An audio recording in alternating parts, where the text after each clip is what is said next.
Olá, seja bem-vindo a este episódio 0 do Mais 365. Estamos a arrancar, isto é um entusiasmo muito grande. Ainda estou assim a olhar para esta escalada, esta montanha que vai acontecer. E estou impressionado com o que está para acontecer, mas também muito entusiasmado, porque é bom, vai ser bom de certeza. E portanto, bem-vindo, bem-vinda por estares aqui e por te comprometeres a fazer este esforço, mas também esta coisa muito boa que é ler a Bíblia. No final do dia, pensar que no final do ano vamos estar com a Bíblia lida e vamos conhecer a história da salvação do início ao fim é um entusiasmo muito grande. Bem-vindo e obrigado por estares aqui. Este que é um podcast das equipas de jovens de Nossa Senhora, que tiveram esta proposta fantástica do Gênesis ao Apocalipse, nos pôr a conhecer a Bíblia. E melhor do que isto, e fazer isto sozinho, eu, Francisco Mendes, que sou locutor de rádio e vou estar a chatear-te durante 365 dias com todas as narrativas da Bíblia, tenho comigo o Padre Miguel Vasconcelos. Olá, Padre Miguel. Olá, é bom estar aqui. E que também vai fazer, durante esta primeira parte, na criação do mundo, os comentários das leituras que vamos ler. E tenho também o Padre Francisco Molho. Olá. Olá. Tudo bem? Tudo bem. Padre Francisco, então o Padre Francisco é biblista, anda a trabalhar nisto há muito tempo. Exato. Portanto, estou agora a estudar Sagrada Escritura no Instituto Bíblico em Roma e, portanto, é a minha missão atualmente. E vai ser o nosso especialista hoje para nos dar assim um primeiro contexto do que é que vamos ler. Padre Miguel vai estar aqui também nesta ponte a explicar-nos a Bíblia nestes primeiros episódios. A fazer o possível para explicar a Bíblia. Não sei se essa missão não é grande demais, mas sim. Vai ser ótimo, de certeza. Eu se calhar começava com a nossa estrutura, porque nós não vamos ler a Bíblia a começar no Gênesis e chegar ao Apocalipse tudo de fio a pavio.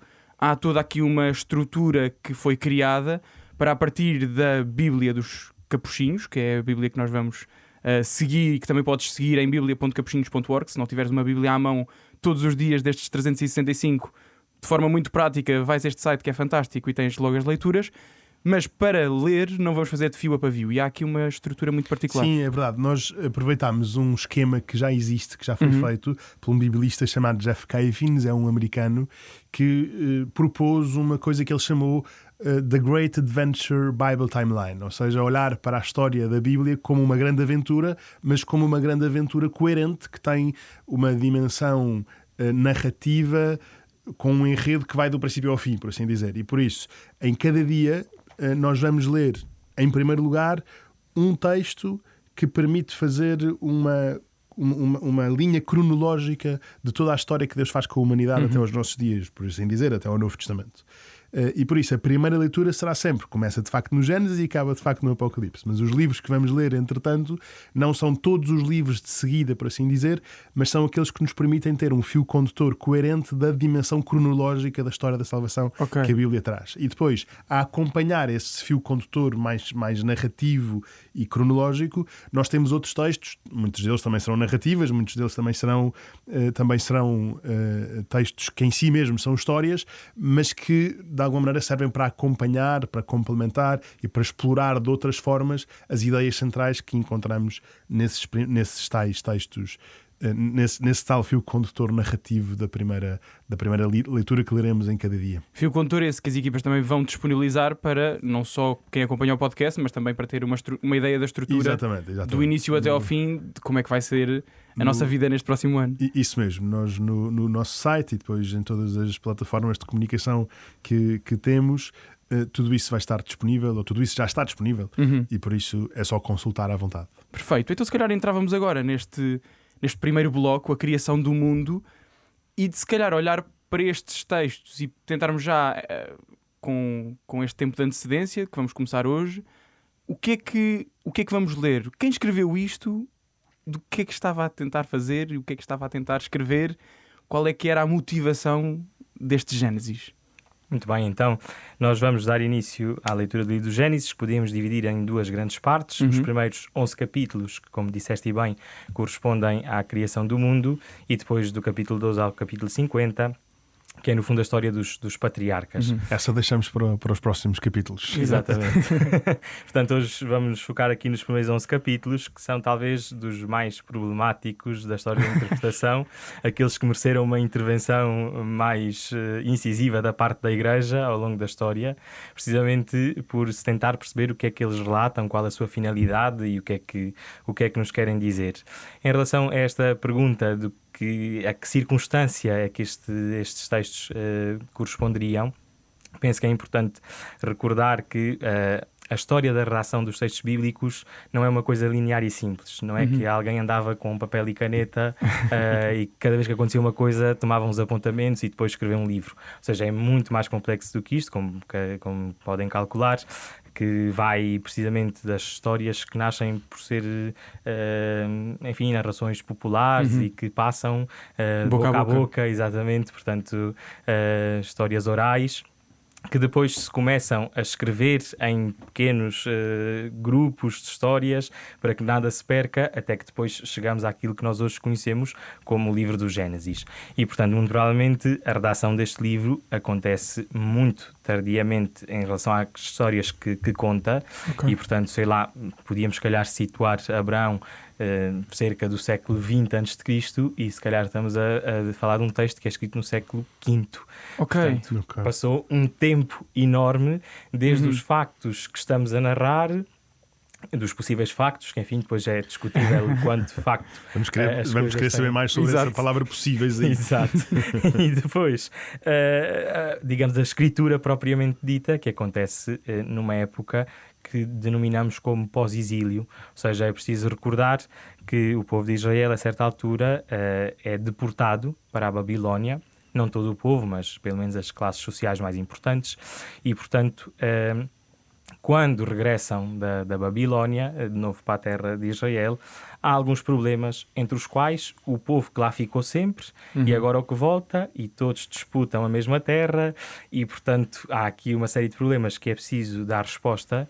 E como na mentalidade hebraica aquilo que é mais antigo é mais importante, faz recuar o máximo possível a história, digamos, deste povo para, entre aspas, legitimar a posse daquela terra. Ou seja, esta terra é minha porque foi Deus quem a criou e quem a deu aos patriarcas, e que depois, nesta sequência, eu venho nesta história de salvação e também estou introduzido nela. E, portanto, esta é a grande questão, diria eu, que se procura dar resposta, é como é que podemos compreender a nossa vida hoje a partir daquilo que para nós é o mais importante, que são as origens. E por isso é que vamos a este início, que é criado, agora já percebi, um bocadinho depois, com Adão e Eva, com Caim e Abel, o dilúvio, até chegar à Torre de Babel. Exatamente. São estes primeiros 11 capítulos. Tudo isto são narrativas que servem para legitimar quem chega à Terra a dizer isto é nosso, não é? Nós somos os donos disto tudo.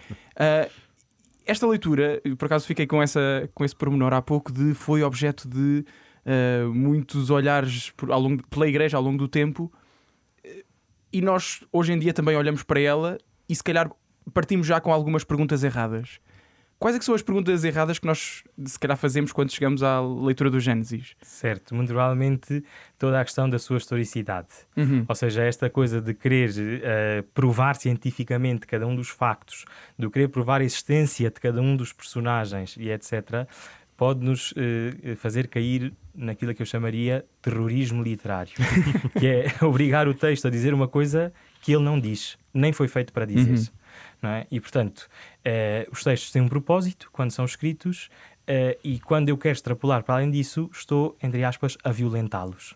Não é? E, portanto, é a mesma coisa que pensar, sei lá, narrativas que nós temos na nossa cultura, o Pedro e o Lobo, e querer ir descobrir à força toda quem é o Pedro, onde é que ele viveu, em que anos é que viveu, e quem é que era o Lobo, e onde é que o Lobo morreu, e onde é que está enterrado. Ou seja, a certa altura acho que estamos a ir para além daquilo que é suposto e daquilo que as histórias nos querem dizer.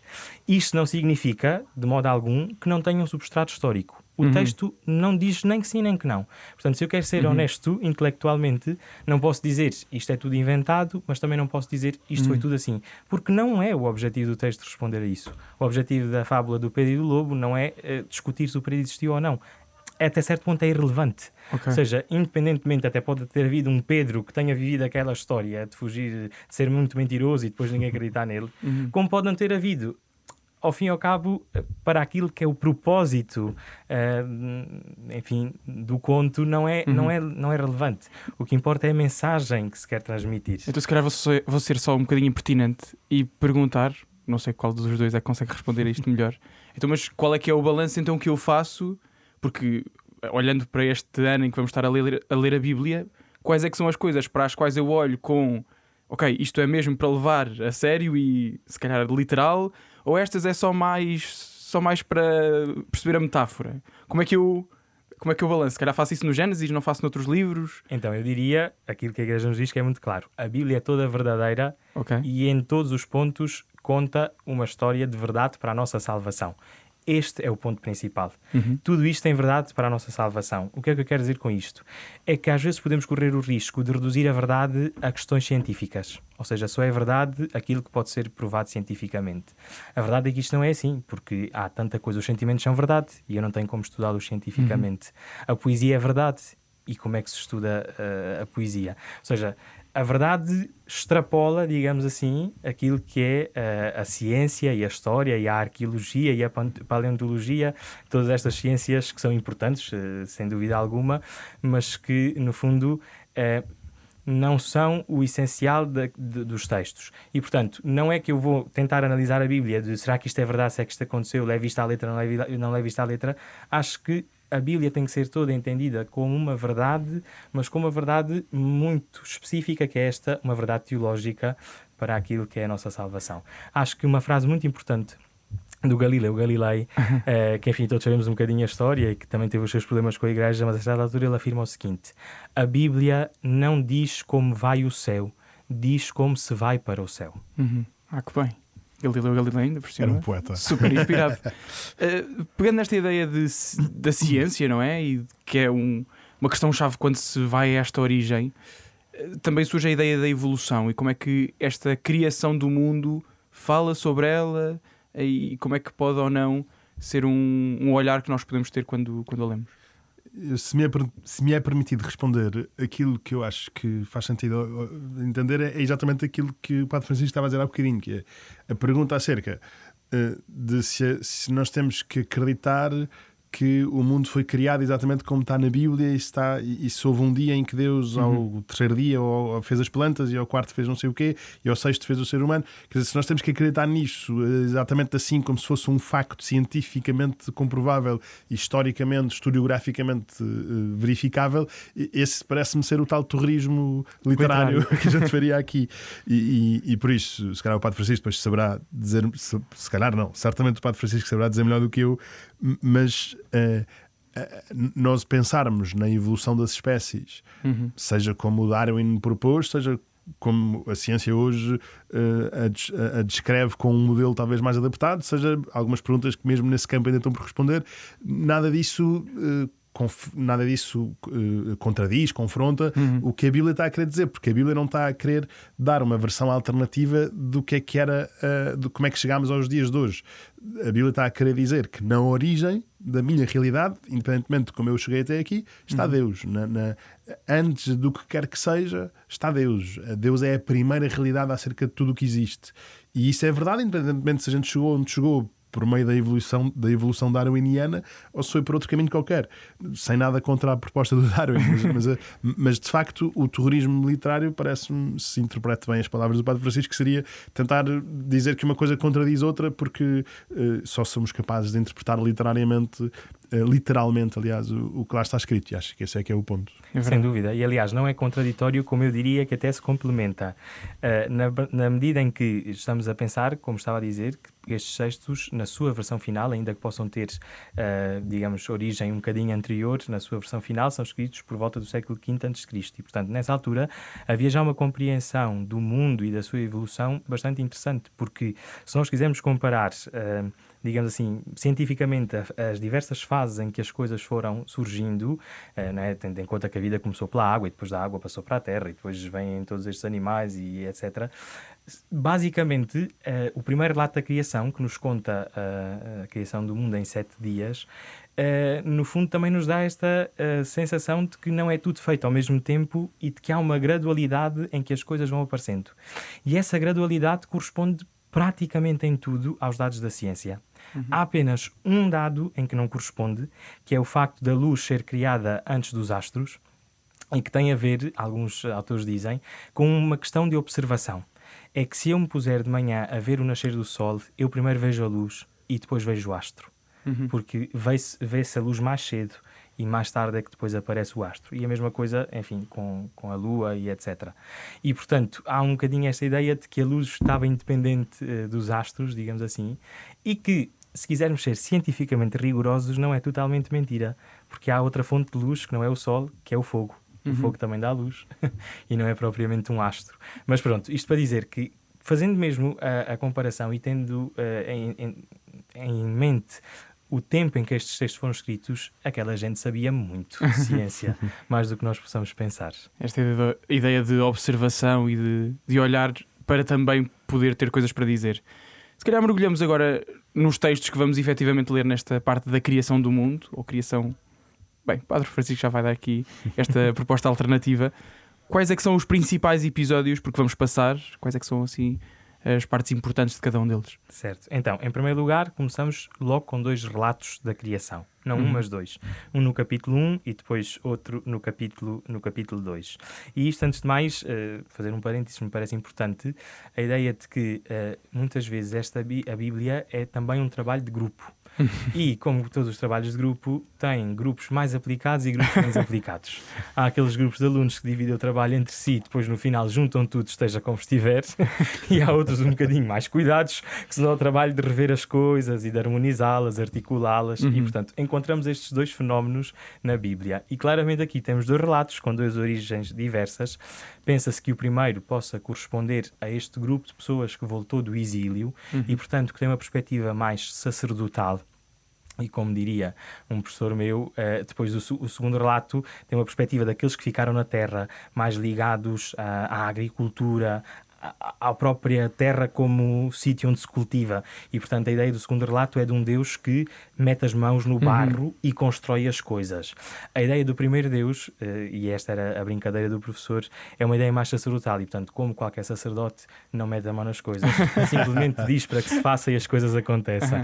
E, portanto... Não vou fazer comentários sobre isso. E, portanto, basicamente, são 2 relatos que nos vêm dizer a mesma coisa e que foram postos ali porque houve 2 grupos que escreveram e pronto, juntaram no final e ficou assim um bocado repetitivo, mas seja como for, qualquer um dos 2 tem coisas para nos dizer e são importantes. Só dizer que repetitivo é a chave também deste primeiro episódio. Eu nunca disse tantas vezes segundo as suas espécies como a ler o primeiro episódio. Exatamente. E Deus viu que era muito bom.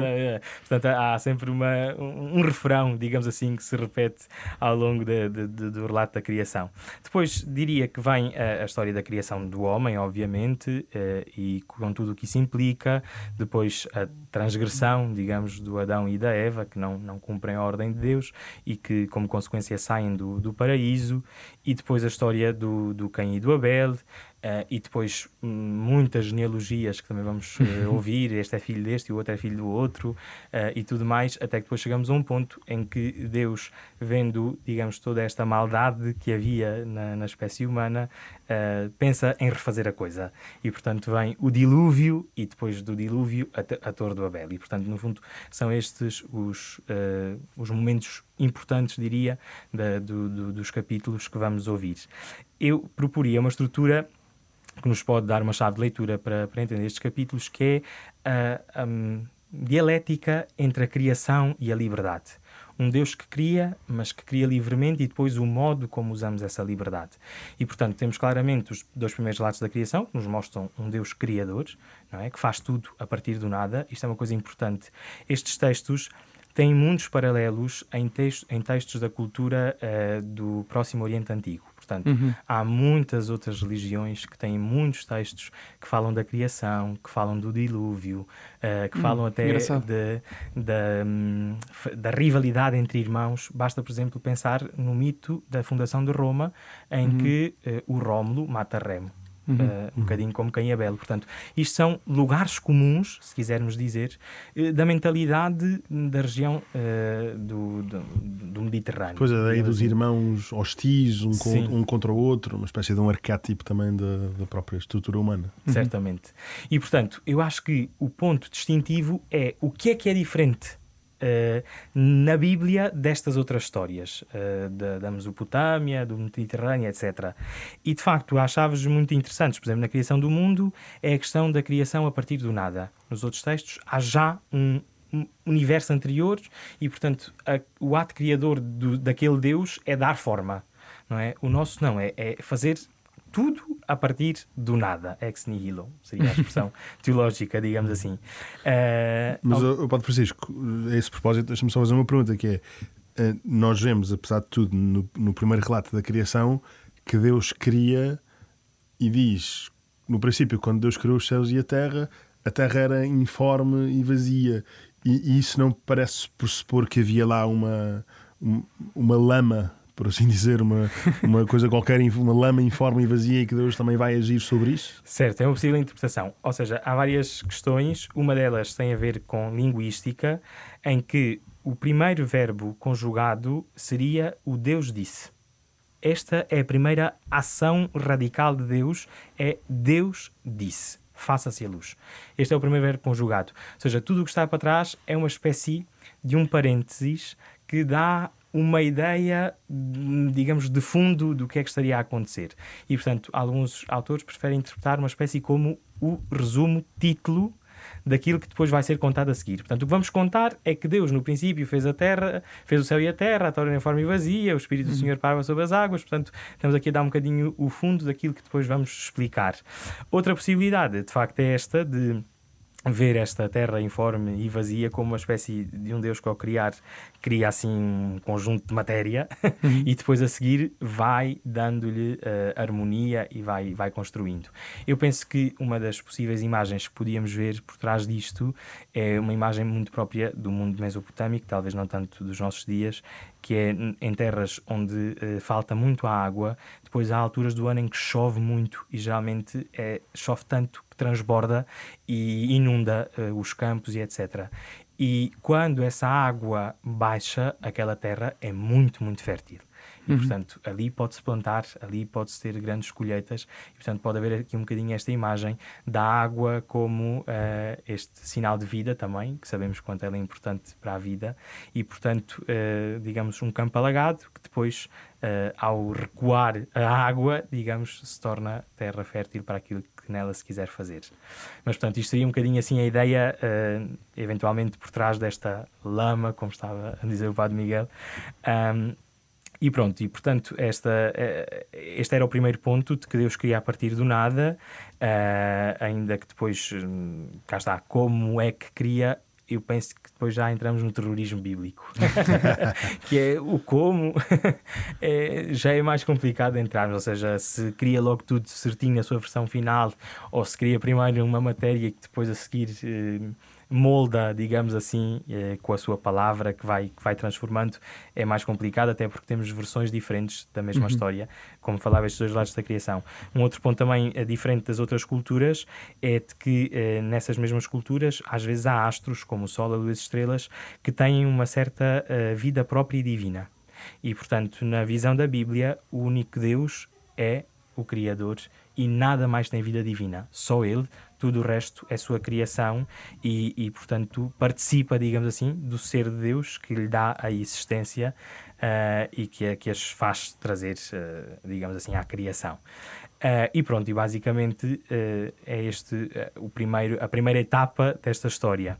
Depois vem então a criação do homem e da mulher, que também, mais uma vez, com várias versões, se Deus faria cair o sono sobre Adão e lhe tiraria a costela e depois ali faria a Eva, etc, etc. Eu penso que depois o essencial, de facto, é que o ser humano aparece como o corolário de toda esta criação. Isto parece uma coisa fundamental e talvez até nos nossos tempos é preciso redescobri-la, porque, com todo o respeito pelos animais, de quem sou muito defensor, mas penso que se não somos capazes de dar ao homem, ao ser humano, a primazia da criação, não perceberemos aquilo que o texto nos quer mostrar. Aliás, é muito claro que no final de cada coisa que Deus cria, diz: Deus viu que era bom. Simplesmente bom. E quando cria o homem, Deus viu que era muito bom. Ou seja, o próprio olhar de Deus sobre, digamos assim, esta sua última criação, que é o ser humano, é um olhar completamente diferente daquele que ele tem sobre todas as outras coisas, que também são criaturas suas e que Deus também as quer e que também as respeita, e sem dúvida alguma, mas o ser humano é, digamos assim, o topo, na cereja no topo do bolo, digamos assim, de todo este ato criador. E pronto, e portanto, este ser humano é criado com liberdade para poder escolher, e apesar de Deus lhe dar instruções claras do que deve ou não fazer, como diz o nosso ditado bem conhecido, o fruto proibido é o mais apetecido.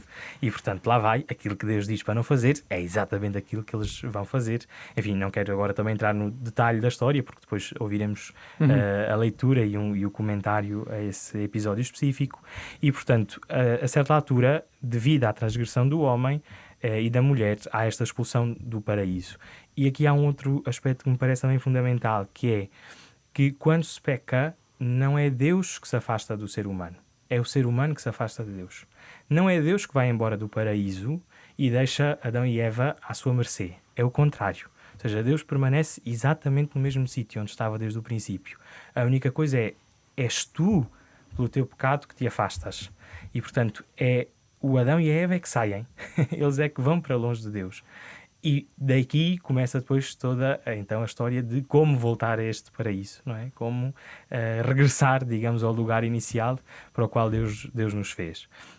E pronto, e se vemos por um lado, por isso é que eu dizia a criação e a liberdade, ou seja, a liberdade mal usada em relação a Deus e depois a liberdade mal usada uns com os outros. E vem então Caim e Abel, que é claramente o não saber usar esta liberdade para nos pormos em comum e para sermos capazes de conviver uns com os outros e, portanto, os ciúmes e a inveja que depois vão ao seu limite mais drástico e que levam a esta morte. Enfim, e no meio disto, Deus então toma uma posição que é uma recriação, não é?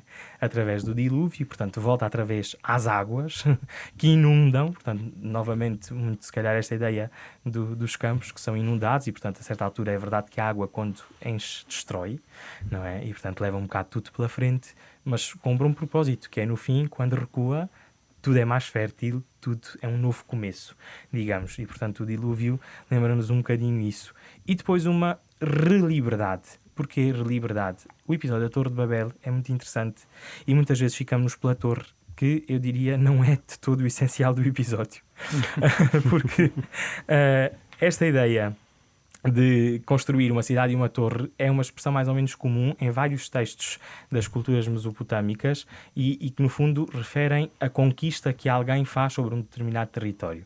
Portanto, a ideia é um soberano consegue conquistar um território e ao conquistá-lo constrói uma capital sua, digamos, personalizada e, portanto, constrói uma cidade e uma torre que seria, digamos, a parte dentro da cidade mais reservada e mais protegida, onde esse soberano pode vir e onde pode passar o tempo que entender e estar naquela que também é a sua cidade. Eu penso que o ponto deste episódio está precisamente quando se diz que todo aquele povo era de um único lábio e de únicas palavras, ou se quisermos de uma única língua e de únicas palavras. Ou seja, a ideia de que há uma unificação, que era muitas vezes o que os soberanos queriam fazer, que é que chegavam a uma terra, conquistavam e queriam que toda a gente adotasse a sua língua, a sua cultura, o seu modo de pensar, o seu modo de dizer, o seu modo de estar na vida. E é contra isto que Deus diz, não. Isto não é o que eu quero. O que eu quero é um povo unido, mas na sua diversidade. Não tem que estar tudo na mesma forma. Não tem que ser todos iguais. Não tem que todos falar a mesma língua. Podem falar línguas diferentes e continuar a entender-se. E, portanto, a resposta de Deus àquele episódio não é destruir a torre, nem sequer é proibir de a construir. É confundir as línguas. Porque este é o ponto, que é, muitas vezes depois também, há quem tente, digamos assim, condicionar a nossa liberdade. Assim, tu tens que falar a minha língua com as minhas palavras, segundo aquilo que eu penso. E Deus diz, não. Eu dei liberdade precisamente para que cada um, na sua personalidade e na sua maneira de ser e estar, na sua modo de pensar, se possa exprimir. E isto não fere em nada a unidade que eu espero de todo o género humano. E, portanto, a proposta poderia ser esta. Criação, liberdade, recriação, reliberdade. Fantástico. Por acaso acho mesmo muito bonita essa ideia de olhar para a diversidade logo tão presente logo desde o início na Bíblia. Obrigado, Padre Francisco, por este olhar inicial. E se calhar agora vamos a coisas mais práticas, não é? Para quem nos está a ouvir, está a começar agora o dia 0 e, por consequência, também o dia 1 com a primeira leitura. O que é que pode ser um conselho para levar esta pessoa que está a ouvir para a oração, para depois de ler os capítulos, o que é que pode levar para a sua oração daqui? Uma das coisas que eu acho que é certamente útil é na linha do que dizia há bocadinho, é a consciência de que Deus é sempre a origem de tudo o que eu sou. Ou seja, que tudo o que me acontece, tudo o que eu vivo, não é necessariamente desejado por Deus, no sentido em que eu passo por coisas que são duras, que são difíceis, e eventualmente dessas algumas Deus quererá, mas também há muita coisa que eu sofro porque tenho que atravessar, que vem do pecado, que vem das más decisões, vem do tal mau uso da liberdade que há bocadinho falávamos, e por isso esta consciência de que atrás disto tudo está Deus. Ou seja, o pecado, a gente costuma dizer, o pecado é original, mas antes do pecado está a graça original. Ou seja, antes o que está por trás, o que está a sustentar a minha existência, o que existe, o que é mais verdade e é, se quisermos, aquilo que é a primeira verdade acerca de cada um de nós é a presença de Deus, o dom de Deus, o bem que Deus quer fazer chegar até nós, a bênção que quer fazer descer sobre as nossas vidas, e por isso eu acho que uma boa maneira de levar para a oração estes capítulos é trazer isso presente, é saber, Deus está na origem do que eu sou, e por isso, por muito que me aconteçam coisas duras e difíceis e que eu não percebo e que, enfim, que me deixam em crise, a primeira verdade acerca de mim próprio é que Deus está na minha origem e que está empenhado em mim, que acompanha o que eu sou, que não está longe. Acho que estes capítulos nos permitem ver isso. Aliás, isto que o Padre Francisco dizia agora acerca do dilúvio é muito interessante, porque ali está uma maneira de Deus ser fiel ao bem que reconhece na humanidade. Há ali uma quantidade de desgraças que acontecem, há uma quantidade de pecado a acontecer, do pecado do primeiro homem e da primeira mulher, a coisa escala rapidamente para a violência, mas Deus é fiel e por isso cria e recria e dá liberdade e volta a dar liberdade. Quer dizer, há aqui uma certa teimosia de um Deus que quer o bem custa o que custar, e parece-me que saber isso e ter isso presente na oração é absolutamente transformador. Fantástico.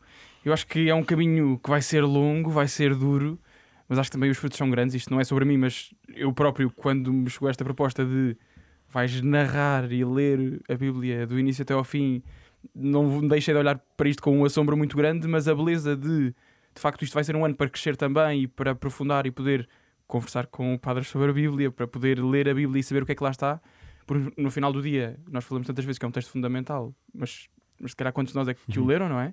E, portanto, eu falei muito com entendidos e pessoas que já fizeram antes este caminho e disseram, bem, isto no final do dia o segredo é a consistência, estar aqui a batalhar. Se calhar até vai haver um dia, porque a vida acontece, que não vai ser fácil e não vais conseguir ler, mas retomar no dia a seguir e não ficar preocupado com já não vou fazer isto em 365, vou fazer em 365 mais um. Mas a ideia de consistência, se calhar, é uma dica importante, e é esta ideia de não deitar a toalha ao chão e perceber que estes primeiros dias, tal como a criação do mundo, vai ser também uma adaptação que nós vamos fazendo a esta rotina que estamos agora a criar, que é, vou ler isto de manhã, vou fazer isto mais quando voltar do trabalho, vou ouvir o Francisco a ler, ou ele chateia-me a ler e portanto vou ler por mim e ouço só os comentários do Padre Miguel e dos outros padres que também chateia exatamente. mas são um bocadinho mais importantes de ouvir. Mas é perceber também como é que esta rotina de ler a Bíblia vai funcionar na minha vida. Vai ser a meio do estudo, vai ser a meio do dia ao almoço, vai ser quando venho do trabalho, e afinar isso com a criação do mundo, acho que também é uma coisa muito gira. Poder inscrever no meu dia o lugar que este podcast tem é uma maneira de criar este hábito, criar este ritmo, e aí estamos alinhados com a criação.